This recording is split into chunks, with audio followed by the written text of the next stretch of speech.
remember, who was it? I ain't gonna say the person's name because it's recorded. Somebody was like, is Coretta okay? Because I saw this.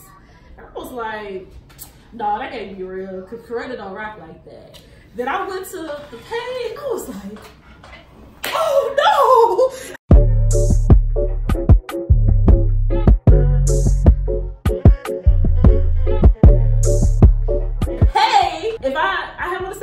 Don't judge me. I don't care. I was trying to bust them down today, so don't get mad. It's Kira. Welcome back to my channel. I'll say all the stuff. You know all the stuff. Subscribe, the bell, share this with your auntie, your cousins. You already know the spiel. You know the spiel. Today, I have one of my other favorite people on the planet here. Sister Soldier herself, okay? This is Coretta. This is me. This is Coretta. Coretta is. I don't know Coretta, I don't even know how long. For a couple of years now, we've known each other. It's for a while. You knew me before I got married, and I'm about to be on 5 years. So wow, we've known each other for a while. Yeah. And Coretta's just one of those people who's like super silent. She's the type of friend that I aspire to be, and what I mean by that is she gives you like the for real, but she also gives you like the Jesus version of it for real. You know what I'm saying? Like she gives you both, like red pill or blue pill. Like she gives you both. She would prefer you take the Jesus pill, but she understands you take the blue pill. You know what I'm saying? Like she's that friend. So thank you. Yes, cause I love you so. You already know. I love you too. So today we just gonna be talking. You know. Yeah, we just gonna talk. We just gonna be talking. Well, so you want me to give? I mean, the reason this conversation started was because a while ago some things happened. Yes. That I mean, if you in the circle, you know what happened, but the wider perspective, you know, don't really know what happened. So I'm gonna just let you go, and then I just get it where I fit in between those things. So March of last year, I found out that It'll be a year. It'll be a year soon. I'm gonna do a praise dance later. I found out that my husband he cheated with another woman. He cheated with another woman. And so how the world found out, the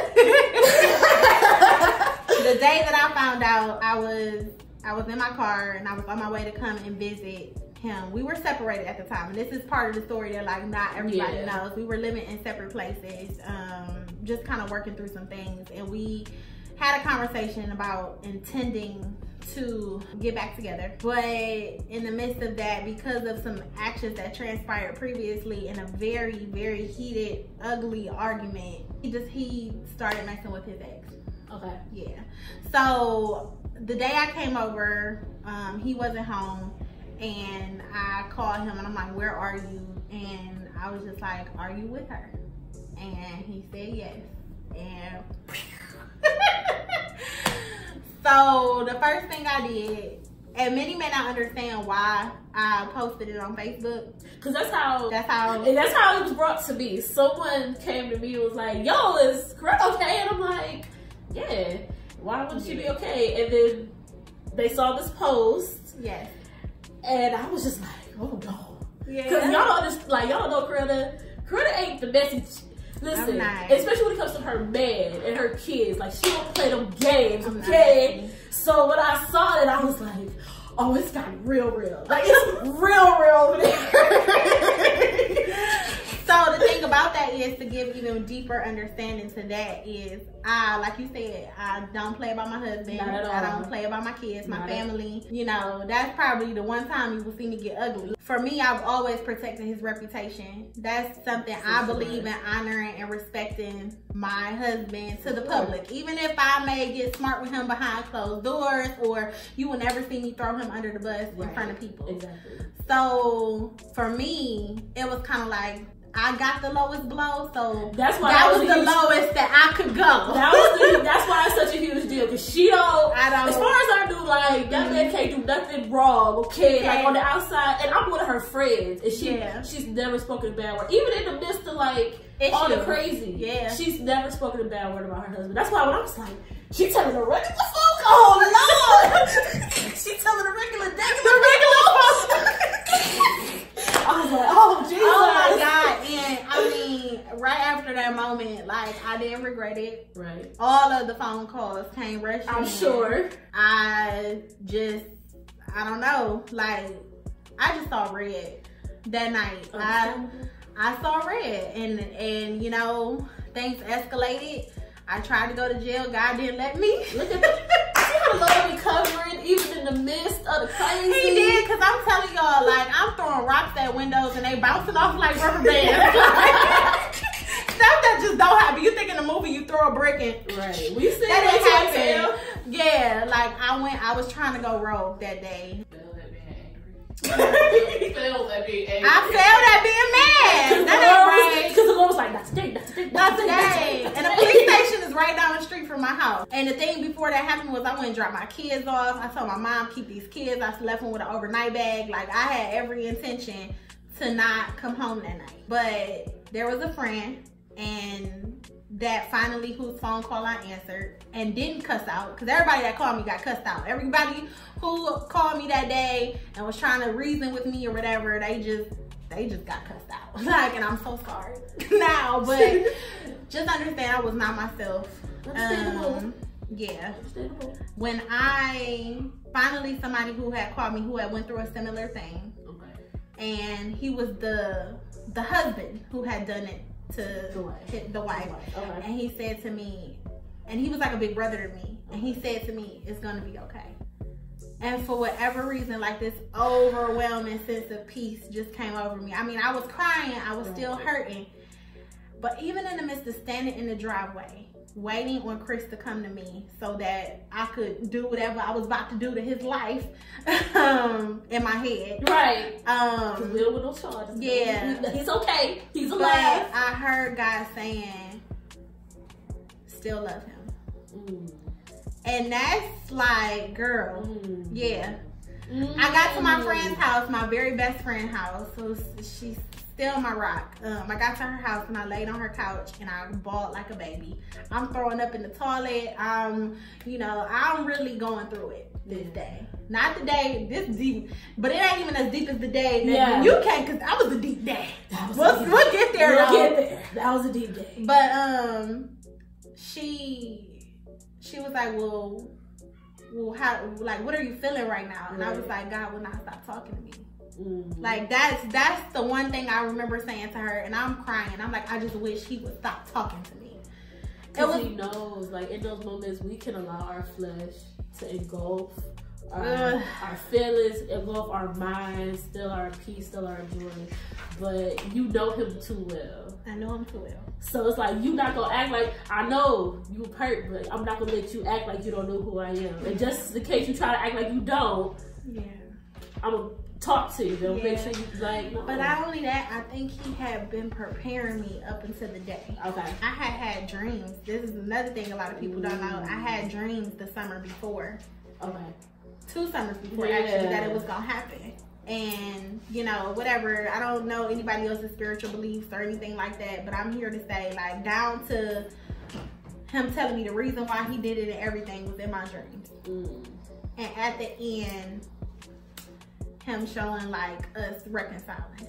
So, so you saw, like, all of this happen and you saw the other side. Yeah. So those dreams helped you get through that? Because it's kind of like you knew how it was going to end. It's different when you in the moment, though. I'm sure. Like, I'm sure. It's but I'm so saying, like, different when you in the moment. Did it ever click, like, all right, Lord, you already showed me this, and I know what the end story is going to be? Or, like... No, that did not. None of that went through my head in the moment. This was, like, weeks later where I was like, oh, yeah. Like, you know, honestly, I was just in survival mode from the moment that it happened for a while. Because I think even that Monday, we ended up going to see a counselor. And I guess that's where he had planned on telling me. But I ended up finding out before we could get to counseling. But it wasn't just that he was telling me that he had cheated. He was telling me, I also no longer want to be with you and I want to go be with this other person. That all ended up changing. No power within my own, but you know, so that Tuesday, I think, is when you came over. Tuesday. This is literally my first day at my new job. Literally my first shift. And she calls me. It's like early in the morning. It's like 8 7-ish, I think. Somebody called me and was like, you need to go to work. Maybe somebody else called me and was like, you need to go to work. Yeah, somebody else did call me. And I remember looking at my boss and being like, so listen, I promise this is not my real life, but I need to leave like right now. And just coming over. And again, it's funny because I'm not really comfortable with overly emotional situations. Yeah. But as you can see, I've been through a lot of overly emotional situations in my life. In those moments, I don't know what to say. So I literally was just like, if you want to pray, that's cool. If you want to go bust some windows, we can do that too. Like, whatever it is. She was serious too. I was this, like, I could be the getaway woman. Like, whatever it is that you need from me in this moment, yeah, we can do that. And I think for that moment, I think the first time I was just sitting. Sometimes you will say something, sometimes you won't say nothing. And yeah, I was just there. So, and the thing about it is what people don't realize is that day that she wasn't just coming over to check on me to sit with me. I was legit on suicide watch. Yeah. I was on suicide watch because the darkness that I felt, the pain that I felt, I would never forget. I will never forget the pain. That pain is something that I don't know. Like, I didn't lost my dad and everything, but that pain, it was different. It was very, very different. It was hopeless. It was like no hope pain. You know what I mean? At least if somebody dies and they're gone for good, you know they're not coming back. You at least have a closure with that. No closure. I had no closure. Yeah. And it was a hopeless place. He was the primary sole income, and I was working, but that job had an end date. I had these two toddlers who were 1 and 2 at the time, but not only that, I had guilt. And this is the part that nobody talks about or wants to be honest about. Because self-aware girl, come on with this truth, girl. Because there were times in my marriage where I knew I wasn't doing what I was supposed to do. And I don't mean like in I wasn't having enough sex, or I wasn't looking good enough on days, or I didn't cook enough meals. No, that's the thing. I was doing all of the formality stuff as a wife. I wasn't loving for real. Okay. I wasn't cherishing and respecting and honoring him for real. I actually became a bully in my marriage. Oh, wow. I went through a huge power struggle in my marriage. Okay. It was almost like, no, you need me, I don't need you. Yeah. But no, I appreciate you saying that, because a lot of times in those situations, it's very easy to be like, well, you the one, and this is why, and then, but it's very easy to, because that's the person who there's a physical manifestation of what you did, versus the emotional parts that we don't want to acknowledge, or the things that go unsaid or aren't said. Like, I think that's really, really important that the other part, not saying that that's okay, but this is what could have led to what happened. And see, I tell people all the time, not that I ever deserved what happened, not at all. And this is where I learned about God's grace. Woo. Because we do stuff all the time where we deserve an outcome and we don't get it. Listen. So, not to say that I deserve, maybe I did deserve, who knows? Like, I don't know the weight of what I was actually putting him through. Right. You know, and not to say he acted out the right way. I'm not saying he had no issues in our marriage. That is not what I'm saying. But the first part to healing was my repentance too. Okay. And see, that's how sometimes we don't reach true healing in the deepest and darkest of times and situations, because we often just hold on to the victimization. Woo! Like, don't be that real girl. I'm sorry. That's so good though, because a lot of times it's easier to play victim because we don't know what freedom is like. Yeah, because freedom comes with self-examination. It comes with holding one accountable. Yeah. And we don't want to do that. It's easier to blame everyone else for what's wrong with us, as opposed to looking inwardly and be like, you know what? This is where I'm trash. This is where I dropped the ball. This is what I'm doing wrong. Yep. So yes. And then this is the time, the repentance process, and then a friend of mine sent me a video. Okay. And a Marco Polo. I did not look at this video for 2 weeks, because this was a friend who had been through divorce, and I was just like, I don't want to hear nothing you gotta say. Like, we are not on the same team. Like, I just was resisting, you know, because sometimes you be like, you love your friends, but you don't want to be in the same place as them. and you don't want to experience the same pain as them, even though you know that they can understand it. Yeah. But I finally looked at her video. Okay. And out of all of the things that I had heard on how to handle the situation I was in, her words were like, I had a wake-up call. She told me to fight for my marriage. She said, even if y'all sign them papers, that is your husband.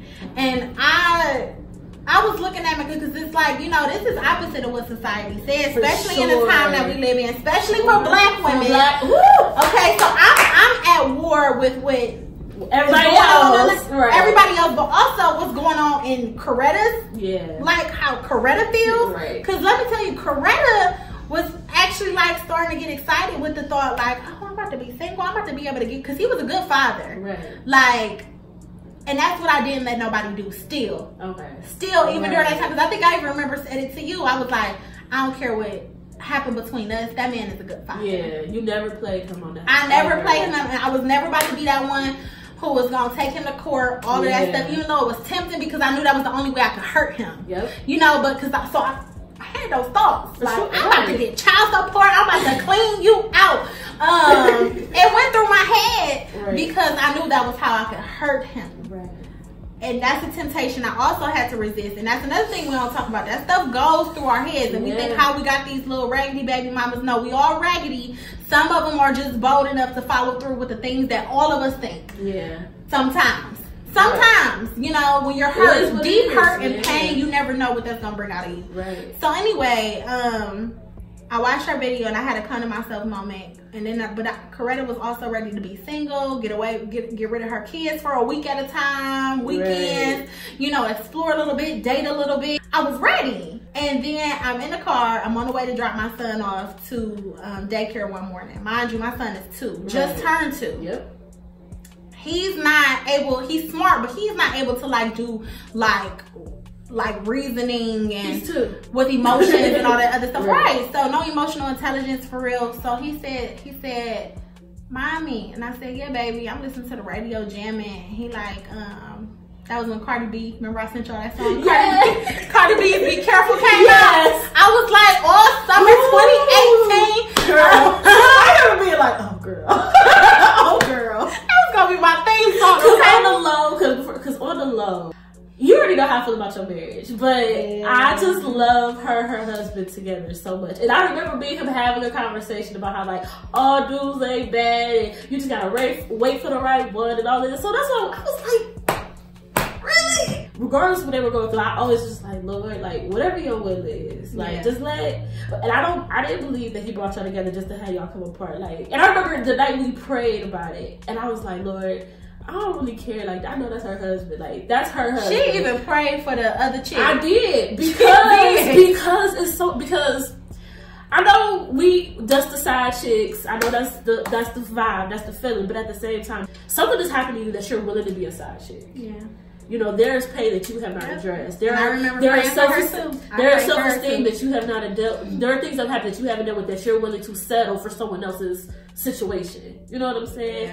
So, and I was angry. I was upset. I had all these feelings, but at the same time, it's like, I don't even know what has happened to you that made you feel like this was okay. I don't even know if she got the right narrative at the time, too, either. You know what I'm saying? So, I never asked those kinds of details because I don't want to, honestly. And we probably never will, because sometimes you got to know to truly heal, you don't need all the details. That's true. You got to come to peace with not needing all the details. If you... Listen, if you are trying to fight through and overcome adultery and repairing a wounded relationship, details are not important and they are not helpful. They are counterproductive to your healing process. They really are, because the enemy will always use those details to toy with you in your mind, and it could be 3-4 years down the line and the song will come on and now you're like, crazy. Oh yeah. So back to so my son said, Mommy, I said, what, baby? He said, I miss my daddy. And I was like, just my mother. But I'm literally like, okay. So then I had to decide in that moment to enter into a fight for my marriage all by myself.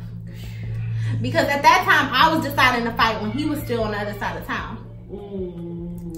So he wasn't fighting at that time, right. You know, and in his mind, we were still, you know, we had signed the papers and everything. And from that moment, everything that happened, there was no coercion. There was no, like, calling him, texting him, like, hey, do you miss? There was no manipulation on my part, I promise. I just remember, you know, a series of events happening. I ended up having to let go of the apartment I was in. And then we ended up having to move into the house that we had bought. That's another thing. Yes. We were in the middle. We were in the middle of closing on a house that we had just bought. The house that we're recording in now. Praise God. You know, just for me not knowing what my job was going to be, all that other stuff. And that's one thing I would say during that transition. He was like, I'll do whatever y'all need me to do to help out. Like, he didn't want to leave us hanging. He wasn't gonna leave me hanging, right. You know, and that's why people was pissing me off with like little comments that they was making. I'm like, this is not a situation where he's a bad guy. He had a bad moment. He had a bad moment and he made a bad decision. He is not a bad guy. And one thing I appreciate about the way you've handled the situation is, even through your hurt and your pain, because I was there, so to think of it, you never disrespected him. Like, you never, like, I mean, you said some stuff, but like, out of being anger, right? But like, it was never like, it was never something that as your friend, now that you guys are good, I'm still looking at him crazy. Yeah. Like, you always held that line of respect, and that's something that as a single person, I look at like, okay, that's, in my head, I look at it like, I have to, like, in order to marry you, I need to know that I can love you like that. That regardless of what you do to me or what situation you got me in looking crazy or whatever, I will still respect you enough.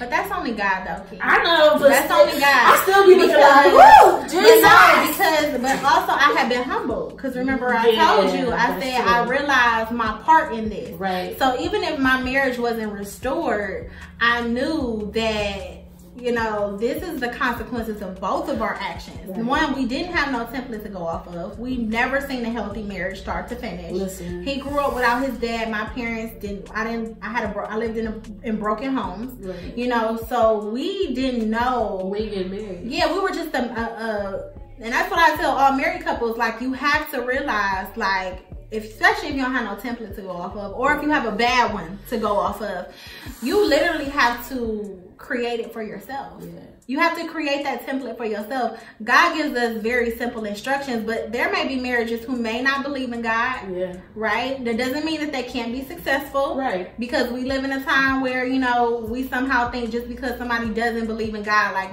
no success will come. And that's his blessings and rain, the just and the unjust. That's whatever. Like, that's what my Bible says. Okay, yes. For marriage, you have to choose to continue to fight. Tooth and nail. And you look at some of these married couples and they're like, oh, I've been together for 60 years, 35 years, 15 years. And you think they didn't go through nothing? Right. You think they ain't got no demons, no skeletons in their closet? I mean, come on. Right. You know, and we were at year 4. Yeah. When this happened, so, or going on year 4. But we ended up moving into the house, and then one day, out of nowhere, I was out with a friend, and I came back, and, you know, some things happened, and that next morning, he said to me, I just had a thought yesterday. He was sitting out on the balcony, and he just had a thought, like, I have to fight for my family. And I know what the thought was. He would never admit what the thought was, but the thought was the Holy Spirit. So how do you start that? Because you said you were already in a place where you were fighting for your marriage. He finally says, okay, I'm willing to fight for our marriage as well. How do you start building that trust back? Because I have, as a single person, I have trust issues already. First thing. So how do you do that? First thing, my husband has never been a liar. Like I said, he had a bad moment. Okay. So I couldn't, like, I didn't have a bunch of receipts to pull out. So you trust, when he said, I'm ready to fight, you trusted the fact that he was willing to do that because he never lied. Even though because like I said, he even planned to come tell me. Right. I just found out sooner. I'm not sure. Now, we ain't gonna go over again. He should have never started nothing with another woman. We know all that stuff. But what I'm saying is, throughout the entire process, he never lied to me. He told me some of the hardest, ugly truths during that season. He was like, listen, I don't feel like I'm in love with you no more. listen, you know, I'm just not, I feel like we're really great friends, but we are not meant to be together no more. This is stuff that I heard. Right. And he's never just been like an outright liar about deep stuff. He might tell a little white lie, like, yeah, baby, I took the trash out. I don't know. Maybe not even that, but whatever. Right. But come like for real life stuff, he's never just, so when he came to me, and honestly, you know, I was already at peace with it because, like I said, and when I say fighting, so if somebody might ask, like, well, how are you fighting for your marriage? Right. I just was praying for God's will to be done, praying for me to continue to see his will despite what everybody else was saying. Because I had so many people in my ear, and that's another thing. I had to really isolate myself and only allow specific people into my space, and no harm, no foul against those who weren't in my space at that time, or those that I had to separate from, but I had to hear him. And that meant me getting alone in some moments. I couldn't always pick up the phone. I couldn't always, you know, show up at the events or nothing like that, because every moment I was holding my breath of that season, to be honest. And I was really just trying to trust what I knew to be true. And that's the moment where I knew, like, God is real. Like, whatever way we believe in him, I don't know. Whatever, you know, whether it's, you know, some people don't believe in Christianity. Okay, fine. That is how I believe. That, you know, that we can have that conversation on another day. Right. But God himself is real, and he talks to us, and he moves and operates in our lives. And so when he said it, you know, I don't even, and it's so crazy, this is how healed we are. I don't even remember the beginning process. Wow. I remember, so that was, what was that, May? Okay. That we, you know, were together. I remember the first night we finally slept in the bed together again. That was like, once we slept together in the same room, I knew we would be okay. Like, I just had this sense of peace that we was gonna be okay. And then from there, it was just kind of like, we went on a date for our 4-year anniversary weekend. My mom kept the kids. Shout out to Mom Dukes. She kept the kids for the whole weekend, and we were able to just be in each other's presence. And we sat at that dining room table in there and had breakfast. And that was the first time I seen my husband cry. And he was just like, cry since we had been back together. Not first time ever. But I was thinking, wow. Like, okay, Chris. Like, just no tears. He's not a crier, but you know. I'm just saying, I was like, dang, like, never. Okay. But we was just both saying to each other in that moment, like, how crazy it was, how much love we felt for each other. Our love had never been that deep.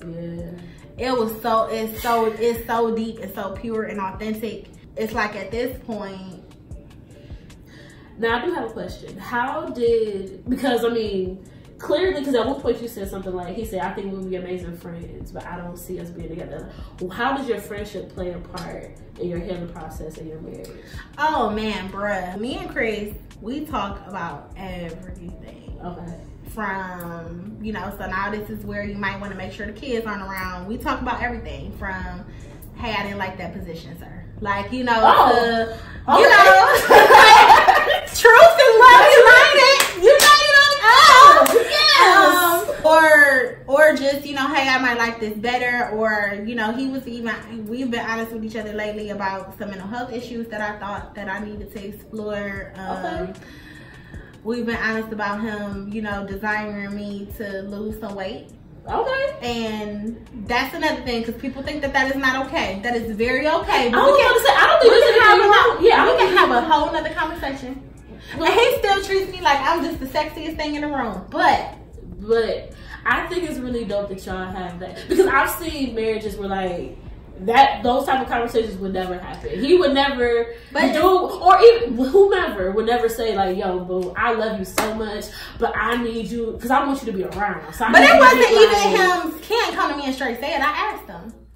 Oh, so you initiated the conversation. Okay. Because as a wife, one of the things that I didn't do before in my marriage, and that's kind of, I think, what we've been doing this whole time in our healing process, is correcting our wrongs. Okay. So one of the things I didn't do before as a wife, I didn't create a safe space for him to say the hard things to me. So now I have to let him know that he has a safe space. So I have to go to him and be like, hey, like, do you think this sometimes? Because even if I'm crazy or even if I'm tripping, he'll let me know. But it's like, oh, she wanted to talk about that? Like, you know what I mean? Like, that's the atmosphere I hope to create in my marriage. I want you to feel safe. I don't need you telling your buddies before you tell me.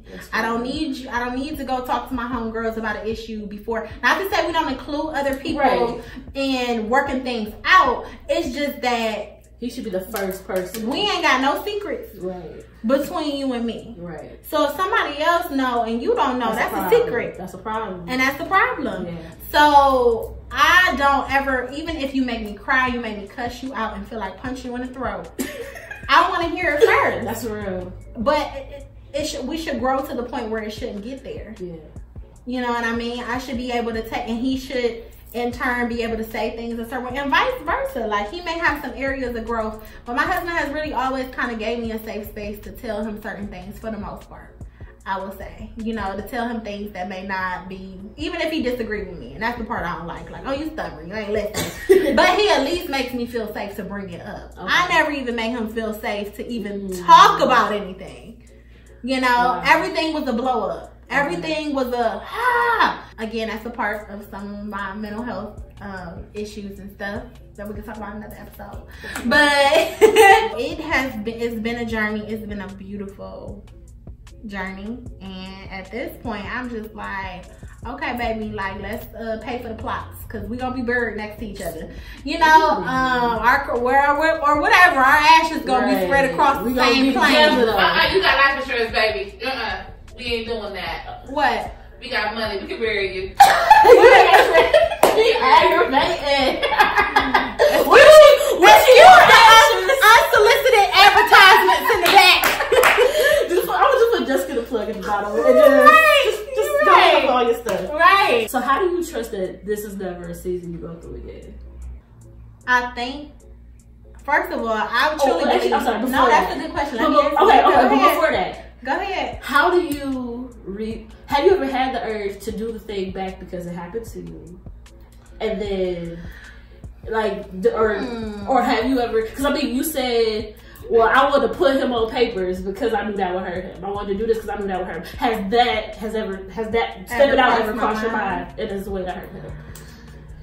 Stepping out has never crossed my mind for the sake of revenge. Stepping out has crossed my mind for the sake of, I think a lot of couples think about this. Like, you get on my dog nerves. I wish, is there somebody else out there who I don't even have to go through this fight with? You know what I mean? But it's a fleeting thought, because you're just like, it's gonna always be something, no matter who it is. Because I believe in that 80-20 rule. Like, people say time period don't make you talk about, but I believe in that. Too much damn work. Excuse me. We didn't put in too much damn work to be. So to answer your other question about how do I know this won't happen again? How do you know? I can't say that indefinitely, only because we're human. So I'll just leave it with that blanket statement, because people gonna want to hear that. But I think it's because there's a difference. So I've always said I wanted to write a book about this story. And if I could write a book, the title would be A Redemptive Love When the Good Ones Cheat. Because at the end of the day, Chris was a good man. We know the difference between them foul brothers who we shouldn't have been effing with in the first place. He ain't one of them. Chris is not one of them. And all of my friends would say that. That's why everybody was so shocked. Like, looking crazy. Like, he did what, girl? Yeah. Chris, and then I would have a chapter in there called What the Mistress Taught Me. Woo! No, because seriously, like, I feel in our situation, there is a safeguard that we can have against adultery. In all marriages. You can safeguard against adultery. It may be hard to, it's not hard. It is hard. You can safeguard against divorce. You can safeguard against anything. It's about a choice at the end of the day. It's a choice. It's a continual everyday fight, sacrifice, humbling yourself to the other person, you know, and really just deciding, you know. And like I said, we know that there's people who we was never meant to be with in the first place. We got to take that. We're not talking about them situations. We talking about two people who we know loved each other. Like, y'all know in the beginning, and always go back to the beginning. Why did you choose this person? What was the silver lining that you saw? What was, we wasn't just out here playing the game. That wasn't, yeah, that wasn't, and then one day just popped up. There is a process, and them dreams I was having summers before could have been a warning. I should have been like, okay, God, what could I do? Yeah, what am I supposed to be doing? What do I need to do? But I wasn't humble enough to ask that question. What do I need to do? It was always a him thing. Yeah. You gonna do that to me? I would go to him like, would you ever do that to me? And you know, and not that that's a bad question, but I never looked within myself. You never said, what am I doing to possibly make this situation a reality? What? Yes. Because the thing about marriage is that oneness thing is so real. It's so, now my husband, he loves coming home. He loves hanging out with me. He'll be like, people will ask us to go somewhere or come hang out, and he'll be like, babe, I just want to chill with you. And that is, I could cry even just hearing, like, repeating that out loud, because, or people could come over and he'll be like, no, I just want our time to ourselves. And that is how I know as a wife that I am who you supposed to be. And yeah, and I'm not giving up none of myself. He's not asking me to become somebody who I'm not. He's, one thing about me and Chris, we're both always willing to learn, grow, and just yeah, that's it. To learn and grow for each other.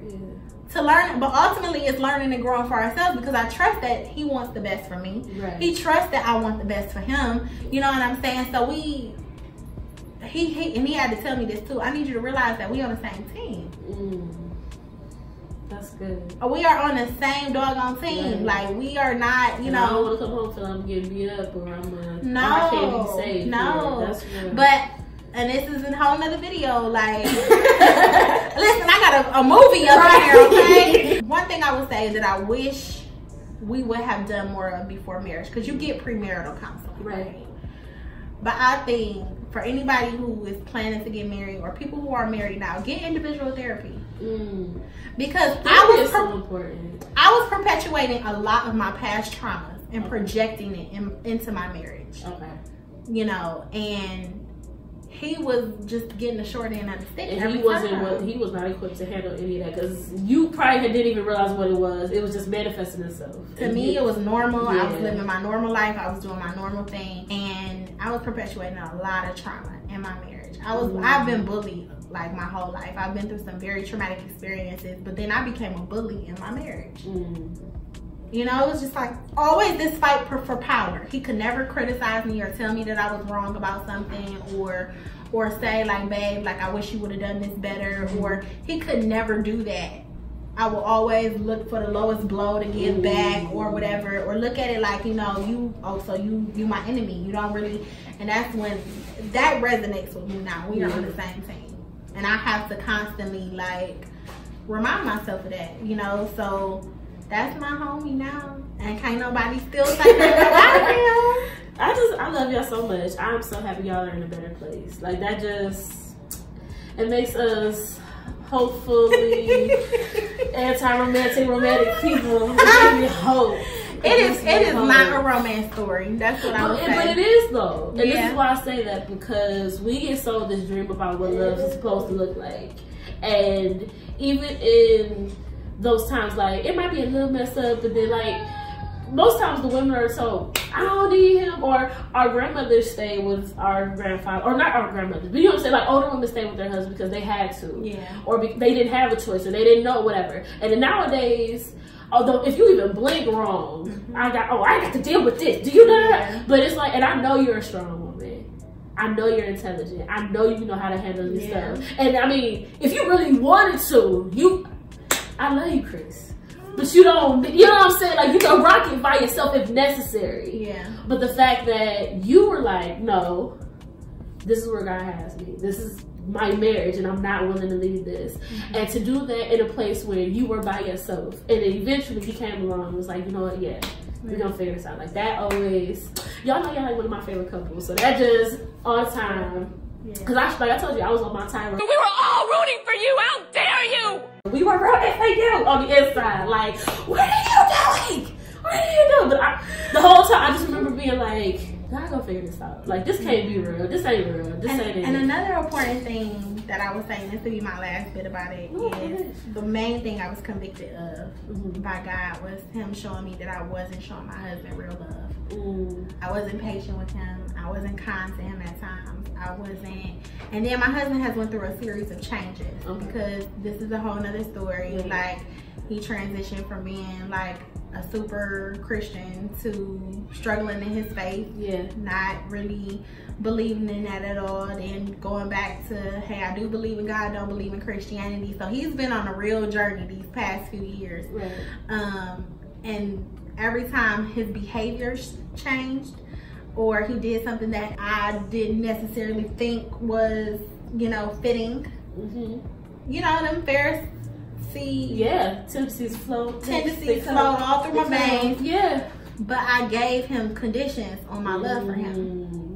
And so one of my prayers when I knew God was telling me to fight for my marriage, I said, God, give me another opportunity to love him right where he is for your sake. Because I didn't want this man to leave this relationship and this marriage because I didn't do my part. Now, if I did all that I could do and he still decided, like, you know, but I knew I didn't do all I could do. And that's what I want people who are exploring even separation and divorce right now. It's like, did you do everything that you could have done? And I know we get tired and I know we get empty, and this is where we do need God. Now, I said before that marriages don't need, but there's another source you need to rely on. It can't just be you. When the going gets tough. It can't just be you, and it can't be that person if that person acting crazy. So where else you going? So. And it can't be man, because man is going to make you feel like, well, girl, you right, leave him, da, da, da. Now, there are certain situations, of course, you should leave. But in these type of situations where you know God is what put this together. No man's supposed to be able to rip that apart. And please don't bring me that scripture about, you know, grounds for divorce is adultery, because first of all, that didn't say that was a requirement. He said, okay, so you have the option. You have the option. I would have been within my right if I chose not to fight for my marriage for this reason. But I knew I had more work to do. I'm sorry. You got some education over there. What were you trying to tell me? A long time ago, we was reading that scripture. That was funny. That's what you brought. Because we were talking about that, how, I mean, we were reading about the only way God is like, all right, I give you the option is if these things happen. But that means you got to. I feel like a lot of times when people jump for divorce, in your position, I feel like a lot of it is like flesh type of thing. It's pride. It's, you ain't gonna play me like that. I ain't gonna be no sucker, da da da da. When, you know how much strength it takes to be like, to humble yourself and be like, you know what? I know this person hurt me, but this is what I know God wants me to do. And we're gonna figure this thing out. And then I had other marriages around me in my life at the time who had survived adultery too. So the example helps. The example helps. And, you know, they were able to give me real flat out strategy and hope. Because remember I said on that couch that day, girl, I was quiet for how many hours? I didn't say no word. I didn't move. I kept flowing in and out of sleep. She kept going to sleep, and I was thinking, as long as I see another shot, because she was like too quiet. Like, y'all, you see, this is her person. Like, this is how she normally is. So imagine this, quiet for like 5 hours. I was like, I was hopeless. And literally on that couch, I sat there, I was like, oh, this is what hell feel like.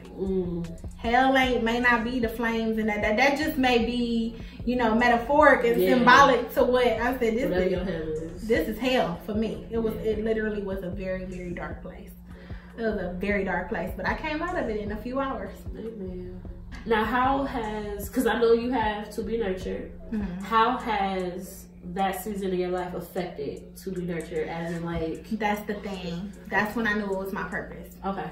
Because actually, when I sat on the couch that day, I got a phone call about a job interview to work with moms who had drug problems. And it brought me joy. Even in the midst of my deepest darkness, it still brought me joy. So that's why I said To Be Nurtured is more than just something I like to do or something I think that's good to do. It's my calling, because even in the darkest place of my life, I felt no compelling reason to give up on it.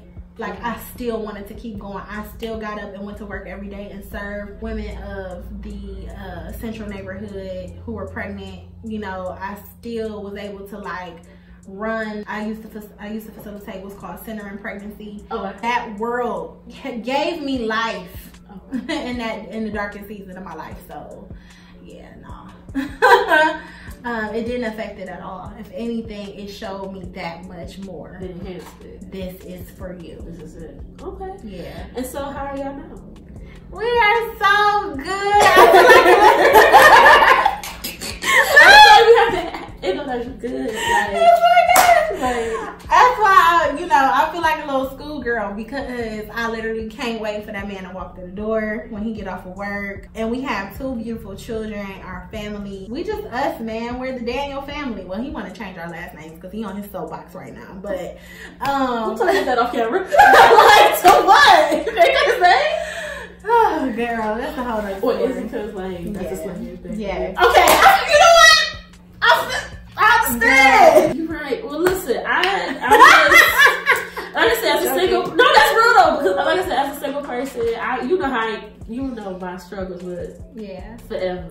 I just want to say to you though. Oh Lord, she about to try to make me cry. No, I just want to say to you, like, you have no idea what your presence meant to me in that moment. And you see, she be like, I don't handle emotions with her. But we need people who just like sometimes need to just sit and just be. Yeah. And you knew how to do that in that season of my life. And I even remember a moment, like, I'm sitting on the couch and she just started cleaning my house. But what you don't realize is in that moment, like for me, that transcribed into you were showing me it's time to live again. Like, you have to live through this. You have to, because I think you even helped me to go do some laundry. You was like, okay, so what's something you need to do for the kids? What's something you need to do in this moment? Like, she didn't have me worry about next week, next month, none of that stuff. She was like, what? After my hours and hours of silence, she was like, okay, so we gotta do something, sis. We gotta get up. We have to get up. And I just really, really appreciate you. That was the Lord. That was the Lord. Because I had no idea what to do next, and you gave me my next step. I literally had no idea. Well, who knew laundry would be life changing? Matter of fact, is the clothes still there? I don't think we went back and got them. And I remember Zaria missing some pajamas. I have been left in the washing machine. Well, so Redemptive, we bless somebody else. So somebody else, right? So I was like, my baby needs. Yeah. So yeah.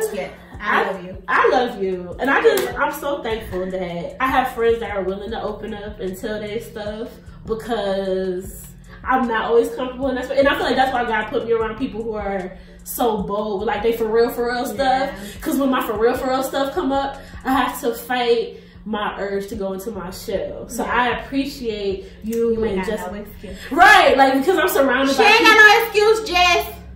I'm sorry. She ain't listening. She ain't listening. Look at her. Just stop. But I appreciate y'all, because y'all make me confront my stuff.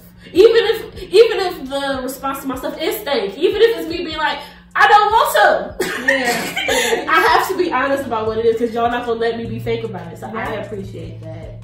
That's so true. I appreciate that. We ain't gonna let you be stank.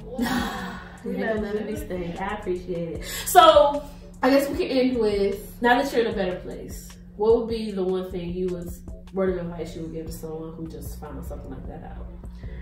I would say, 1, don't talk to everybody.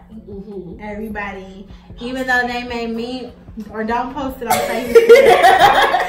Facebook. But no, I would say this though, because when I posted it on Facebook, one person reached out to me saying, hey, like, I know you're going through a hard time. I'm willing to like cook some meals for you. And that blessed my life, because a lot of help came from me posting it. I probably never posted on social media again. But in that moment, God still used that for my good. And some people who hadn't talked to me in years reached out to me to check on me, and those were the people. Some of those people were the people that were able to carry me through that season. So don't post it on social media, but find good support. Find really good support. Support that you know. And this is another thing, man. When people who are getting ready to get married, be intentional about who is there on your wedding day. Don't just make it about popularity. Because no, seriously, because what you don't understand is they ask a question during the ceremony. They say, if anyone believes that this man or woman shall not marry, say something now or forever hold your peace. Those people are witnesses, and when they sit and they witness, they are agreeing. Like when somebody joined a church, when somebody, whatever, like witnesses are there to hold accountable what they are witnessing. Right? So I just had a lot of exposure from that situation that was just like, I want to do my whole wedding over. Wow. You know, like we gotta redo this. We gotta do this again. On the same, I will keep my matron and matron of honor and one of my groomsmen, because they actually ended up being with us through that situation. They're still here now, fighting with us and for our marriage. For the most part, it's just, you know, so find great support and be still. Don't make a sudden decision right away. Give yourself time, even if separation is needed for however long that may take, and seek a good counselor. Because if you're both deciding to fight for your marriage, seek a good counselor. Because another thing, the counselor that we was going to at that time, we didn't go back to, because what he said to me, he said, well, you know, God said that to divorce him is, and he thought I was crazy for wanting to fight for my marriage.